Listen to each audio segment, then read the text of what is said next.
In a message smuggled out of the White House, COVID-19 is begging to be rescued from the body of Donald Trump. In the coded note addressed to the public, the disease said, quote, "Help, this animal is killing me. It's like what he did to Joe Biden in the last debate, only worse because I'm stuck in here. I feel like the dog who caught the car, except instead of a car, it's that train from the movie Snowpiercer that keeps catching fire while everyone inside runs riot. I was so much happier when Andrew Cuomo was sending me into nursing homes to kill helpless old people. This is all just a terrible mistake. Please get me out of here," unquote. Trump caught COVID-19, or as it's sometimes called, the Chinese flu, or the Wu flu, the Kung flu, the Flu Manchu, the egg flu young. What was I saying? Oh yeah, Trump caught COVID-19 after hunting it for 6 months through treacherous terrain, including press conferences and other putrid swamps crawling with reptilian predators. Once he caught the poor virus, he began to torture it by running it through a body that has already crushed 58,000 McDonald's French fries, 232 Democrat congresspeople, as well as other types of greasy toxins intent on destroying him. As the virus pleaded for help, Trump tweeted, quote, "Don't be afraid of COVID," a message received by reporters cowering under their cars where they had fallen after tripping over one another while running for their lives. As CNN's Brian Stelter shrieked in a trembling, high-pitched voice after throwing his skirt over his face, quote, "How can we not be afraid of COVID? Haven't you heard what we've been telling people all these months? If we weren't afraid, it would look like we were a bunch of corrupt and dishonest hypocrites trying to spread terror in order to get people to surrender their freedoms. And that would make me cry," unquote. Despite its pitiable pleas for help, COVID's condition has apparently worsened after it was also caught by Kayleigh McEnany. Trigger warning, I'm Andrew Klavan, and this is The Andrew Klavan Show. I feel hunky-dunky, life is tickety-boo. Birds are winging, also singing hunky-dunky-doo. Ship-shaped, ipsy-topsy, the world is zippity-zing. It's a wonderful day, hurrah, hooray! It makes me want to sing. Oh, hurrah, hooray! Oh, hooray, hurrah! All right, we are back laughing our way through the fall of the Republic. I'm sorry I missed Monday, but nothing was going on anyway, so it was a quiet day and, you could get through it. Please go on YouTube and subscribe to the Andrew Klavan channel, my specific channel, because the Daily Wire and I have split our channels apart, not because I'm leaving the Daily Wire, but only because the Daily Wire is embarrassed to be associated with me. If you are there, leave a comment, subscribe, ring the bell so that you can get new content from me, including my openings and other content that's not even on the show. And leave a comment, and if the comment is just absurd enough, we will add it to the show as a way of raising the content of our show. We have one today from Amber Katie, who says, "My husband was liberal until he heard you spell out Klavan." It's like magic. I know, it's really amazing. So listen, you don't need me to tell you that the behavior of the press and other leftists during Donald Trump's illness has been absolutely appalling. Headline after headline blaming Trump for getting ill because he hasn't behaved like the scared, trembling little toad the media want all of us to be. Doctors from the school of Twitter and even real doctors on TV have been second-guessing the president's team and declaring he was in danger, and even a couple of them wishing him dead. It's been disgusting stuff. Now, Jonah Goldberg over at the Dispatch says we're in the midst of a troll addiction epidemic. He writes, "Just as there are a lot of liberals and Trump critics who want to be vile jackasses about Trump's predicament, there are lots of conservatives and Trump supporters who want them to behave that way. Each side has an incentive structure to pick the worst examples of the other side and say, see, this is what they're all like." And there's truth in this. There's even wisdom in it, which is what I expect from Jonah. And yes, there's always blame enough for both sides. But above that level stands what Samuel Coleridge called the Clerisy, the intelligentsia, who are surely the primary source of this dysfunction. The Clerisy has taken the nation's premier newspaper, the New York Times, and transformed it into a pravda of Marxist and racist lies like the Red Century series and Project 1619. The Clerisy has taken once great universities like Yale and Berkeley and transformed them into leftist indoctrination mills where you have to call out the Marines if a conservative even gives a speech. The Clerisy has stolen our entertainments, our TV, movies, and sports, and replaced them with hectoring, know-nothing comedians, actors, and athletes who ignorantly sell the self-slavery of Marxism in lieu of using their talent to create amusement, inspiration, and insight. So maybe Jonah's right and we're addicted to hating each other. He probably is right. But maybe that's because we don't know each other and can't find each other over the wall that has been built by the best and the brightest among us who have become the worst and the least. So you're trying to get through this pandemic and keep your business alive. And it's been 7 months since the 15 days to slow the spread. And you'll notice that one of the things that is happening is the Daily Wire is doing extremely well. We are actually surviving this lockdown and the pandemic. And that, to a large extent, is because of the God King, Jeremy Boring, who has been guiding us through this. And if you want to get advice from people like that, today is the last day you can take advantage of a discounted ticket to Expert Ownership Live, a virtual conference October 21st and 22nd featuring world-renowned leaders like John Maxwell, the founders of Duck Commander and OtterBox, the Benham brothers, and the Daily Wire's God King, Jeremy Boring. The 2-day virtual conference will set you up with the skills you need to lead through a crisis. You'll hear stories about the challenges of startup journeys and the tough times that come with any company and how these individuals push through failure to come out successful on the other side. This is a pretty incredible lineup, and we'd love to have you join today for only $97. Go to expertownership.live.com/Klavan before midnight to register for $97 with an opportunity to buy a second ticket for a friend at 50% off. You don't want to miss Jeremy. Again, that's expertownership.live.com/Klavan for $97 today only. Go right now to expertownership.live.com/Klavan to secure your spot, and make sure to ask Jeremy how you spell Klavan, because he will say to you, who? But the fact is, it's Klavan. That is what he'll say, but never mind. Tomorrow is the mailbag. It's one quick leap. It's a small step for a man, but it's a giant step for that screaming lady. So to get to the mailbag, you want to subscribe to dailywire.com. Go to the podcast page, click the Andrew Klavan podcast, click the little mailbag symbol, and you can ask me anything you want. You can ask me about your personal life. You can ask me about religion. You can ask me about politics, and all my answers are guaranteed 100% correct and will change your life. Will they change it for the better? What a stupid question. But go ahead and do that. And if you'd like to send us a video question, we love to see you and hear you. Please keep it under a minute. We don't have time to edit them down, and we don't have time to run them if they're longer than a minute. But if you send a video at a minute, we will take a look at it and hopefully use it on the show. I want you to think back before we start talking about what's happening. I want you to think back to that moment when Antifa and BLM were rioting outside the White House. Remember, they were giving a press conference and you could hear the fireworks going off and all this stuff. And they were rioting right in that park outside the White House, and they burned the St. John's Episcopal Church that was near the White House, his landmark church.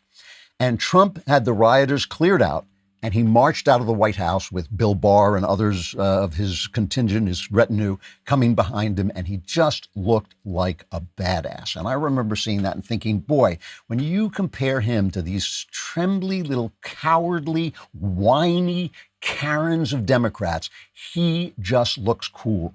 Well, who else knew that? The news media knew it too. And do you remember they went nuts and they started spreading the lie that Trump had tear-gassed peaceful protesters in order to clear the way for a photo op, an evil photo, because no politician ever had a photo op before. Remember, he stood in front of the church and he held up a Bible, and they interviewed, it was Episcopal church, so they were all radicals, and they interviewed the priest there, and she said, "This is terrible, using the Lord God." As, the Episcopalians don't even believe in the Lord God. They're saying, this is a terrible thing. Well, they did it because they cannot stand for him to look like a badass. And the reason they can't is because it makes you feel that way too, because he is the leader of the country and the leader of the free world, and it sends a message to you not to be afraid.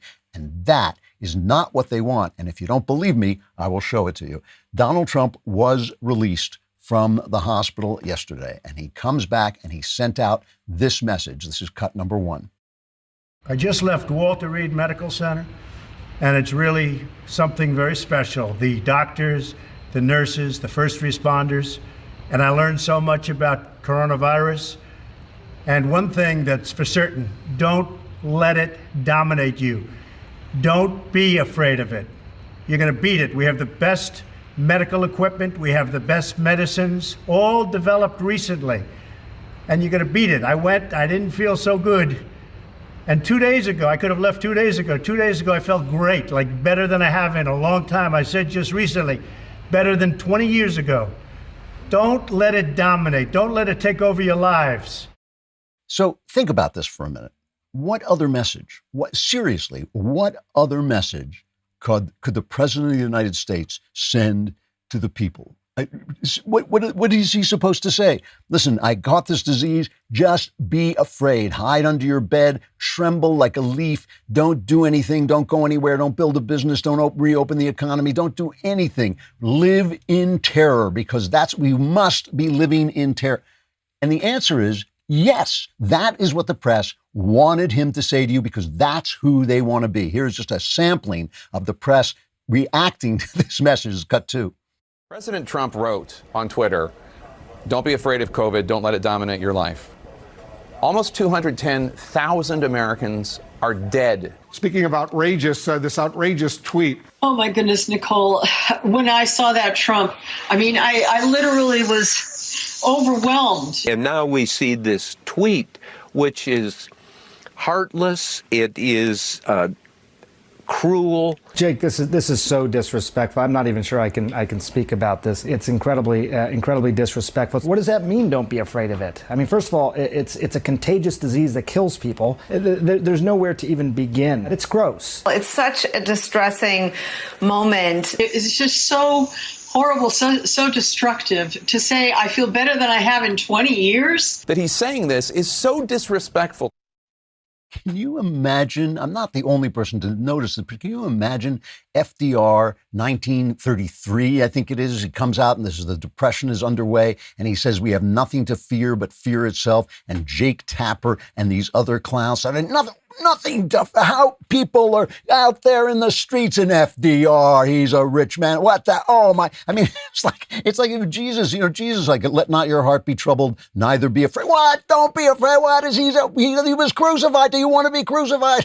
This is the way they are. What are we supposed to do? Of course we have to have courage. Of course you have to face life with courage. Of course you have to make choices about the risks you take. Every day you probably do something risky, like get in a car. Somebody loses that risk. Somebody every day loses the risk of getting in a car and is killed. Does anybody say, well, he got in a car?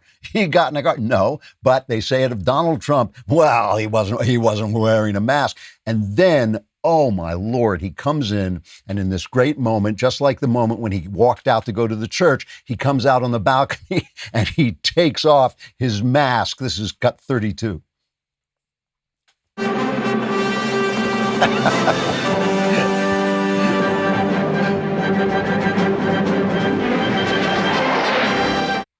So that was pretty impressive, especially the part where he flew away like that. You don't really see the president. All right, here it is. But here's the reaction to him taking off this mask, stripping off the mask dramatically on the balcony. Cut 20. This is obviously Here it's going to come. sending Here we go. a very different Takes it off. and incorrect message. And you see him here. He takes it off, and he's getting ready for his pictures. The flags flank him. Right, Caitlin, this is what he did. This is the moment. This is what he produced it for. He wants the image to be what the president is portraying by taking his mask off when he gets back to the Truman balcony to give this grand return to the White House, is that everything is fine. And as he said, don't let coronavirus control your life. But that is very much still a president who has coronavirus. Listen, this is a very mysterious, weird disease. It acts in a weird way. It could back up and kill him. He's not a child. He knows the risks. He knows what he's doing. We all know. We've got the news. We understand. And listen, I'm not like a fanatic about this. If I'm in an enclosed space, I wear a mask. If I'm in a place with other people inside, I wear a mask. But I don't wear it on trails. I don't wear it in my car. Jake Tapper is tweeting his stupid face from the cafeteria at CNN where he says he's alone, he's wearing the mask. What on earth do they want? They want you to be afraid. They want you to be afraid. And not only is it cowardly not only is it yellow-bellied, not only are they poltroons, there's a good word, look up that one, not only is the press poltroons who are trying to sell you poltroonery, because cowards are always trying to sell cowardice, cowards are always trying to tell you that you're going to be as afraid as they are, that you're going to be as weak as they are. But it's not scientific. It's not reasonable. There's a lot going on that we don't know. It's a mysterious disease. And some of the numbers, I see even people on the right tweeting, the numbers say you've got a 99.98% chance of survival. That's probably true, but we don't even know that yet. We won't know for a long time. We don't know exactly what's going on. It's a disease. Diseases are bad, and it's very contagious. But, for instance, there is now evidence that these lockdowns haven't done anything. Now, again, this is all preliminary, but when you look at these in National Review, Jay Richards writing, he says, to judge from the evidence, mandated lockdowns had little effect on the spread of the coronavirus. The charts show the daily case curves for the United States as a whole and for 13 U.S. states, and as in almost every country, we consistently see a steep climb as the virus spreads, followed by a transition to a flatter curve. And that's what's happened in every state and every country, no matter what the lockdown was. And then, it's not like there's one consensus opinion. They keep dragging out Fauci, to be afraid, be terrified. Everybody could die. You could die now. You could already be dead. You could be watching this dead. But, there's now a Great Barrington Declaration signed by over 1,500 doctors and medical scientists. And they say, as infectious disease epidemiologists and public health scientists, we have grave concerns about the damaging physical and mental health impacts of the prevailing COVID-19 policies and recommend an approach we call focused protection. We come from both the left and the right and around the world, and we've devoted our careers to protecting people, and current lockdown policies are producing devastating effects on short and long-term public health. The results, to name a few, include lower childhood vaccination rates, worsening cardiovascular disease outcomes, fewer cancer screenings, and deteriorating mental health, leading to greater excess mortality in years to come, with the working class and younger members of society carrying the heaviest burden. Keeping students out of school is a grave injustice. And who does that hurt mostly? It mostly hurts people who don't have the parents who can educate them at home. So it mostly hurts the poor. And this is the thing. All these people sitting around parading their virtue are doing this damage to the poor. I mean, that's stuff we already know. And I know, one of the reasons I had to go away yesterday is I had to do all these screenings that I kept putting off. And thank God everything's fine. But still, you're taking time out that you're supposed to go in and get screened for things. If you're in danger, if you're just old like me, you have to go in and do these things, and it's keeping people from doing it. And by the time they find out, it could be too late. So all of this stuff is dangerous. It's not just one story. And overreach by government officials is a problem too. It's not just one thing that you look at. So, this hatred of Trump that has twisted people, that has made them into these horrible things. They think that they're creating a narrative that's going to hurt Donald Trump, but what they're really doing is creating horrible people named Brian Stelter and, Jim Acosta and all this. That's what you really create when you do this stuff. It's not the way Americans especially should live. I just want to play this one thing where the doctor comes out. Just the fact that Trump was going to leave. I mean, it was really interesting. When he first got sick, there were a few people who were wishing him ill. There were not a few, but there were people wishing him ill. And then Twitter said, we're going to cancel you. We're going to block you if you come out and wish people ill or if you wish Trump dead. But still, there were people saying this. And that most of all, what you were hearing was this was like some punishment from above for what he was not doing. And again, we just don't know. We do not know the effects of masks. We don't know the effects of lockdown. We just don't know yet what it is. And I know some of this stuff seems reasonable. And again, I'm not a fanatic about it. I'm just saying this idea that you're to blame for getting ill. Who else would they say this about? Who else would they say this about? If Biden gets it, and please, I'm not wishing on him, but if he gets it, are they going to suddenly say like, oh, well, it's his fault for hiding and trembling in a basement for 3 years because the cowardice turned him into a sick person? It's just a ridiculous narrative, and it's all this bile and hatred, and it's not hatred for him. It's hatred for him that is really hatred for you, because you're not scared and you're not small and you're not giving up your freedom for them. Also, You know how to say rockauto.com. They hate when you do this. The press just, whenever they hear somebody say rockauto.com, Brian Stelter has to go to bed and cry. He does. This is absolutely true. The press just hates to hear the strength and the manliness when you say rockauto.com. And of course, women, they just fall over in a dead swoon. And on top of that, you can get parts for your car, for virtually any car, at a great price right in your computer. You don't have to get into your broken car and pretend like a child to drive down to the store and then get out and pretend to talk to a guy who'd just be looking at his computer anyway. You can go in your computer and find the auto parts you need at rockauto.com. Their catalog is unique. It's remarkably easy to navigate. You can quickly see all the parts available for your vehicle and choose the brands, specifications, and prices you prefer at a great low price. Go to rockauto.com right now and see all the parts available for your car or truck, and write Klavan in their How Did You Hear About Us box so they know we sent you, and also write Klavan in their How Do You Spell Klavan box, which is, I probably just made it up, but still, you want to spell it Klavan, and just as importantly, you want to say it Klavan, just the same as rock. I just make it look easy. It really is true. I got to play you this just for the sheer comedy of it, that Trump's doctor comes out and announces he's going home. He's not going to stay in the hospital until the election is over. This is cut 16. So long as everything continues on the track that we're experiencing right now, this time, as the president already tweeted out, is to get him home later today. And if he's still on that medication, how is it safe for him to return to the White House? So we send patients home with medications all the time. How was it safe for him to drive around in a cloth mask yesterday? And how is it safe for him now to return to the White House where there have been so many cases? How's any of this safe? Be safe. We've got to be safe. Nothing's safe. Nothing is safe. And again, I'm not being fanatic. I'm just saying you gotta live. We all have got to live. And, you know, I'm in more danger than some people. I mean, I'm older than some, but still, I go out. I have to live. I want to live. I don't want. It's not worth it to live hiding under your desk. It's really not. And so that is the thing that Trump is conveying. He's conveying strength. He's conveying the idea that you don't let fear dominate your life. And the press is selling the exact opposite. And they're selling this other narrative, which is totally absurd. Here is Brian Stelter broadcasting from under the sheets of his bed, clutching his dolly at the idea of Trump going home. Is cut 18.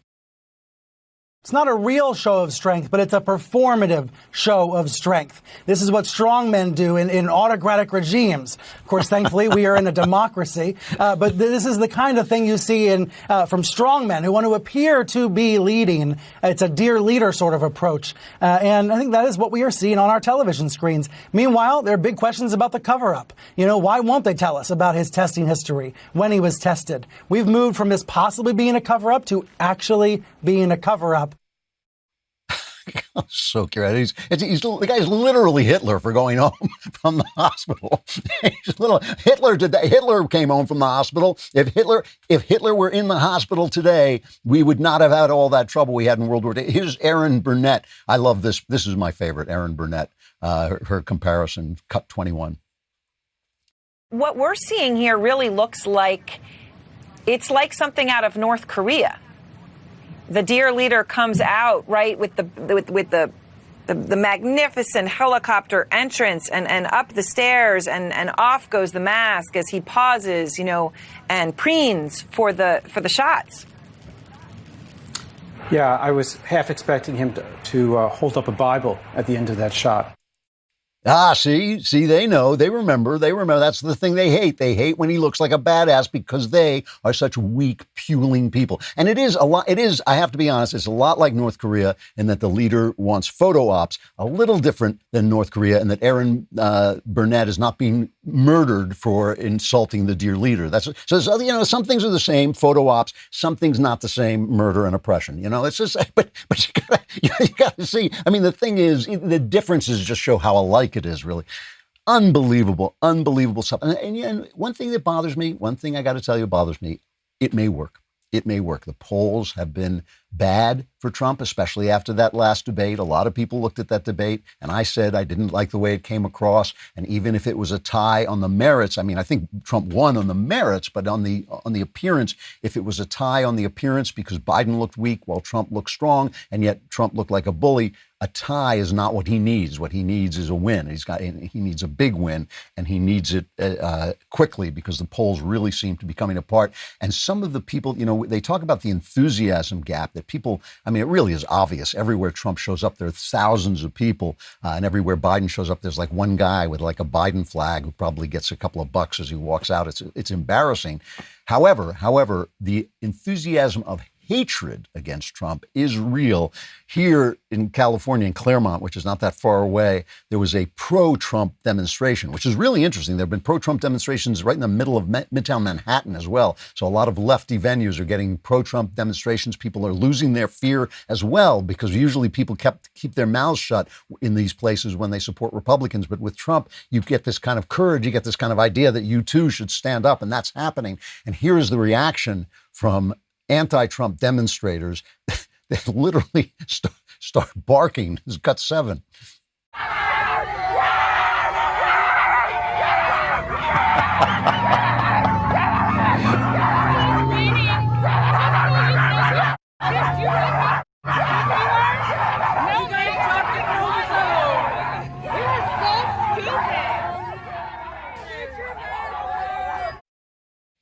I could listen to that all day. Could there be like a law that people who bark don't get to vote? Like if you actually are a human being who barks, then you get. So now we have Biden. I mean, this is the opposite of Trump, the other side of Trump. This is the guy. There are only 2 candidates. You got to choose one of them. Biden goes on a town hall. I think is this NBC? I think it's NBC town hall. These are the questions he gets. This is cut 5. He takes his mask off with other people who appeared to be somewhat nearby. Did you see it? Did you hear about it? What's your reaction, sir? Recent polls said 65% of Americans think the president bears some responsibility for contracting this virus. Do you agree? Can you tell us what the Biden-Harris federal response plan is that would unite our country? I noticed that President Trump was bullying you, and I'm worried that it knocked you off your game. How do I know that you're able to forcefully lead this country moving forward when being faced with unforeseen challenges and other bullies? It's unbelievable. It's unbelievable. And it's unbelievable that people fall for this or think this is worthwhile or think this is journalism or aren't ashamed of themselves. I mean, NBC, obviously, just a Democrat corporation that has been, these are the guys who killed the Harvey Weinstein story.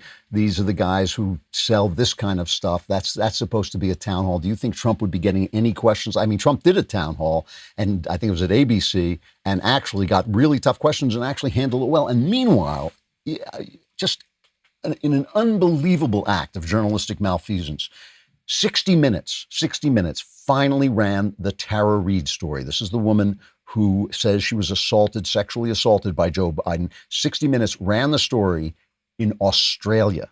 Is that far enough away? It's like they couldn't get any further away. They ran it in 60 Minutes Australia. They gave Tara Reade finally a chance to speak, but somebody at 60 Minutes in New York thought, No, we're not going to play that. Let's finally hear what Tara Reade has to say. This is cut 14.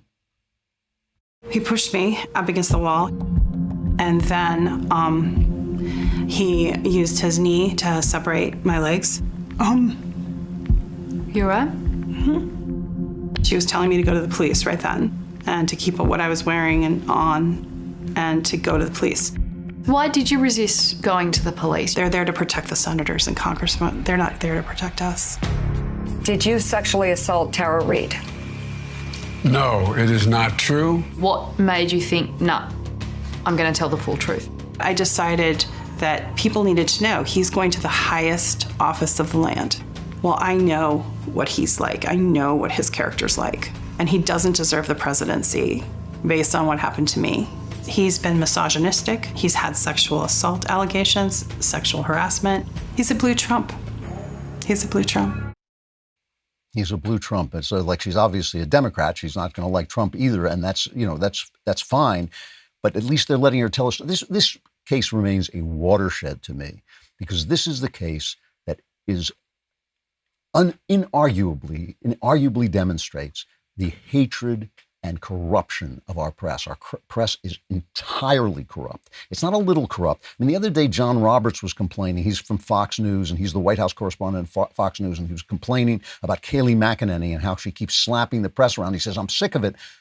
You know, physician, heal thyself. You got to look to the business you're in, which is almost entirely corrupt. I know the Bret Baier show is really good and really fair-minded in both sides. It gives good balanced reporting on both sides, but still, that's not the business you're in. The business you're in is corrupt, and this is the living proof of it. I mean, this is, you know, they hold the spotlight on things, and then other things fade into the dark, and people don't understand the psychological effect on it. They don't even understand that it has that psychological effect, even if you know it's there. That's the power of the press. Let's hear the other Tara Reid cut. That was what you heard just now was a promo. Here's her direct story of what she says Biden did to her. He said, I want to f you. And he was whispering in my ear and he was kissing me and I was trying to get away from him. And then when I pulled away, You what? He had taken his hands and put them down my skirt and taken one hand and penetrated me with his fingers. And when I pulled away, he pulled back and he looked at me like kind of almost annoyed. And he said, come on, man, I heard you liked me. And that's when I could see that he was angry and he put his finger kind of towards my face and he said, you know, you're nothing to me. You're nothing. Wow. So that's just in case you think Biden is any different. He was in Havana, Little Havana in Miami, and some girls were dancing for him, and this was his reaction. It's cut 9. Good news is, for me, I'm here. The bad news for you is, I'm coming back. I'm coming back. And I want to see these beautiful young ladies. I want to see them dancing when they're 4 years older, too. So it's great to see you. Yeah, 4 years older, that's when they'll be legal. I like it when they're legal. That's your Joe Biden, ladies and gentlemen, but they're covering it up. All right, we're moving to Nashville, as you know, and we're going to have to be hiring people. So we're going to want to use ZipRecruiter so we don't make the same mistake we made last time when we hired the bunch that's running the show right now. I mean, look at it. Jeez. But that doesn't have to be that way. You know, they tell a story about Monica Starks here. She needed to hire for a pivotal role at her construction company, GS Group, but she was having a tough time finding the right person, especially with so many candidates out there, so she switched to ZipRecruiter. ZipRecruiter doesn't depend on candidates finding you. It finds them for you. Its technology identifies people with the right experience for your job and actively invites them to apply, which is why you should try ZipRecruiter for free at ZipRecruiter.com/Klavan. That's how Monica found Lamont Jenkins. She said that ZipRecruiter sent Lamont's profile to her around 5 minutes after she posted her job because he was a great match for the role. That's pretty fast. And through ZipRecruiter, Monica's company has hired everyone from accountants to project managers to field scientists, but Monica's not the only employer who loves ZipRecruiter. 4 out of 5 employers who post on ZipRecruiter get a quality candidate within the first day. So see for yourself how ZipRecruiter makes hiring faster and easier. Try it now for free at ZipRecruiter.com/Klavan. That's ZipRecruiter.com/Klavan, ZipRecruiter.com/Klavan. If you get somebody in for an interview, the first thing you should ask them, how do you spell Klavan? If he doesn't know, hire that guy, because at least he hasn't been wasting his time listening to this show. And also, if you didn't get enough politics last week, and how could you ever get enough politics in 2020, this Wednesday, that's tomorrow, right? October 7th, will be the vice presidential debate. And this is going to be a consequential debate between Mike Pence and Kamala Harris. Usually these are kind of second-tier debates, but not this time, because everybody's going to be looking now, especially with Trump sick. Everybody, and obviously Biden's going to resign almost like the day he wins. So these are going to be important debates.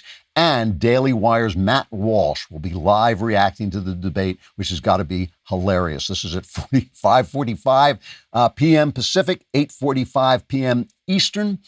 You've got to at dailywire.com to live chat with Matt on the live stream and in the comments. If you're not a part of Daily Wire already, join now as an all-access member and get 20% off with code DEBATE so you can watch all of our upcoming debate coverage live at dailywire.com, Apple TV or Roku, and join us on All Access Live every night for online and live streamed discussions. I'll be there, I think Thursday this week.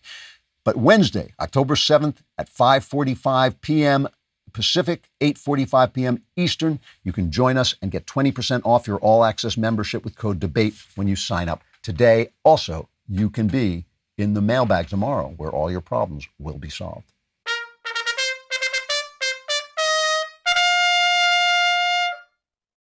I just want to stick with Biden just a little bit more, he was talking about Roe versus Wade on this town hall. And it's just amazing stuff that comes out of his mouth.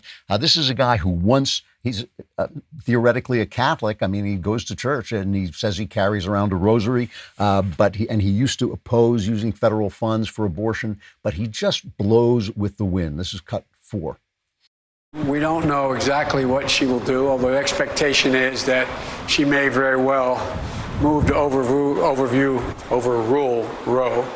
But the only responsible response to that would be to pass legislation making Roe the law of the land. That's what I would do. That's obviously talking about Amy Coney Barrett. And first of all, they're not going to overrule Roe v. Wade, I don't believe. But if they did, it would be because they would figure it was not a matter for the federal government. It was a matter for the states. So how would he be able to pass? The law would then be unconstitutional that he passed. So it makes no sense. But nobody seems to care about this. However, I got to play my favorite line why Joe Biden feels that he's been able to hide in the basement all this time is cut 25. Because the American public, the blinders have been taken off. They've all of a sudden seen a hell of a lot clearer.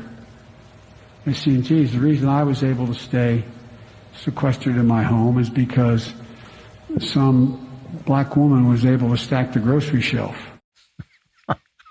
Can you imagine Trump saying, come on, man. Could you imagine Donald Trump saying that? My friend Obianuju Ikiyosha, we call her Uju because who can pronounce her name? She's a biomedical scientist and obviously a big pro-life crusader. She heard that and she tweeted, "Oh dear, after working at my pathology lab tomorrow, I have to remember to run over to the local grocery store to keep the grocery shelves stocked."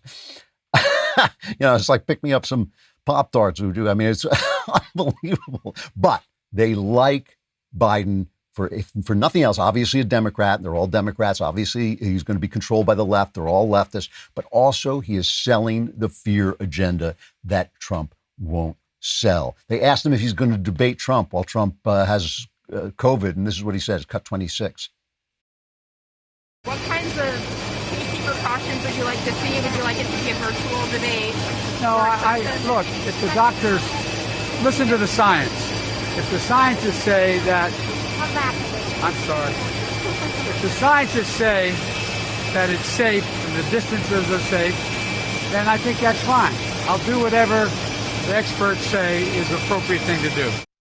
That's great. That's what we need in a president. I'll do it. If they tell me it's safe to debate somebody, I'll do that. If they tell me it's safe to face down Putin, then I'll face down Putin. But if they tell me he might get mad and bomb me, then I won't. That's the president we need. They need you afraid because when you're afraid, you get in line. When you fall in line, who gets the power? The elites, the Clerisy. They get the power, and that's what they're looking for. The governor of Michigan, Ubersturmführer Gretchen Whitmer, we should call her Gretchen Whitmer. She just got struck down. The Michigan Supreme Court voted 7-0 that these incredible restrictions, she has kept Michigan under lockdown forever, right? And these incredible restrictions she's had, they said they were unconstitutional. So she says she's not going to let that stop her. It's cut 6. After the Republican legislature sued to take away my executive authority, this past Friday, the Michigan Supreme Court struck down the statute under which I issued executive orders to save lives and protect Michigan families, our frontline workers, and small businesses. As a result of the court and legislature's action, our COVID-19 cases will very likely go up. There will be uncertainty, disruption, and possibly greater risk to our economy, more people quarantined, and more deaths. The ruling does not mean that the orders I issued violated the law. Although I disagree with the conclusion, the court held the law was unconstitutional, meaning the legislature never had the power to pass it in 1945. In fact, the court made clear that I interpreted the 1945 law correctly. And the ruling does not mean all the protections we have will go away. I have additional powers that I will use to protect our families from the virus. I just, as a public service here on the Andrew Klavan Show, I just like to translate that into the original German. Say, speaking of which, Andrew Cuomo, they're starting to try and lock down New York again, which is a disaster for people, a disaster for businesses, a disaster for children, a disaster for everybody in New York if they do this. But Andrew Cuomo's especially focused on the Jews, because the Jews, just keep my mic open. I'll translate this into German simultaneously. Cut 30. I have to say to the Orthodox community tomorrow, if you're not willing to live with these rules, then I'm going to close the synagogue. I have had a 30-year relationship with the Orthodox community. It goes back to my father. I have a very close personal relationship with them. This is the last thing I want to do. I'm sorry. I just don't believe him. It's the last thing they want to do. They are addicted to this. And the thing is, in the moment, any given decision might be right or wrong. And that's not the point. That's not the point. The point is it deteriorates the culture of freedom. It's the same thing with social media. Social media sees that Biden is ahead and they're afraid the Democrats will get angry at them. So now they've gone nuts censoring people. They're censoring Mark Levin. I mean, before I said this at the time, they were censoring kind of radicals, guys on the outer fringe. And I said, we have to stand up for these people because eventually they're going to be censoring me. They're going to be censoring Ben. They're going to be censoring Mark Levin. That's what they're doing on social media now. Partly to protect themselves, partly because they're leftists too. And it's not just bad because it actually censors people. It's bad because it helps to deteriorate the culture of the First Amendment. The First Amendment is just a piece of paper. It's just writing on a piece of paper. It will not stand unless people understand that it has to be inside them. The First Amendment has to be written on your cells. It has to be flowing in your blood. And they slowly erode it by making you feel like, oh, if I go on Twitter, they'll take my Twitter account away. If I say the wrong thing, I'll take me on Facebook. They'll block me. They'll put a warning on me. That's what they want. They want that fear. They want that fear constantly. And, this is, Biden knows this too. Biden is part of this, and he may not even intend it. He's just part of the culture that promulgates it. Here he is talking about what he's going to do when he's president about masks. Cut 24. I was glad to see the president speaking and recording videos over the weekend. Now that he's busy tweeting campaign messages, I would ask him to do this. Listen to the scientists. Support masks. Support a mask mandates nationwide. Require masks in every federal building and facility and interstate travel. Urge every governor and mayor to do the same. We know it saves lives. Yes. The fear. This is why Bernie Sanders knows this. This is what Bernie Sanders says. Cut 22. It is no secret, no great secret at all, that Joe Biden and I have differences of opinion. But I also want to tell you that in fairness to Joe, if his campaign proposals were to be implemented, they would significantly improve the lives of tens of millions of working families and would make Joe Biden the most progressive president of the United States since Franklin Delano Roosevelt. Fear, conformity, progressivism, they all go together. They go hand in hand, and that's what they're selling, and that's what they're living. They don't have to do it on purpose because it's part of their own culture. It's in their minds. It's in their blood, and that's where they want it. They want it in your mind, and they want it in your blood as well.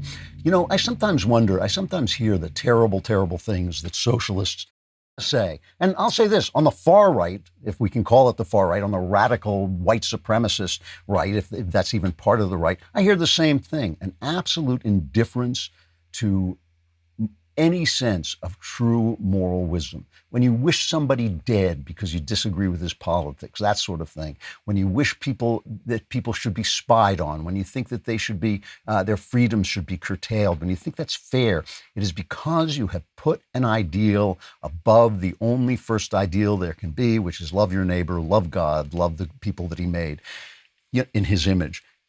This is the thing. Socialism, racism, most of the isms, even capitalism, if you do it too far, if you go too far with it, puts something before the guy standing next to you. And it is the human being, the individual standing next to you that you have to be thinking about all the time, because that will be your guide back to his creator and back to a true moral outlook on life.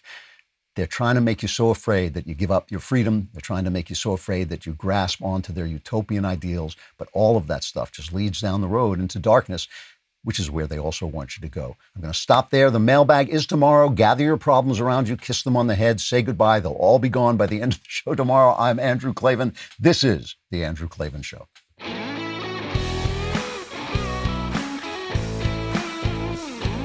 The Andrew Klavan Show is produced by Robert Sterling. Executive producer, Jeremy Boring.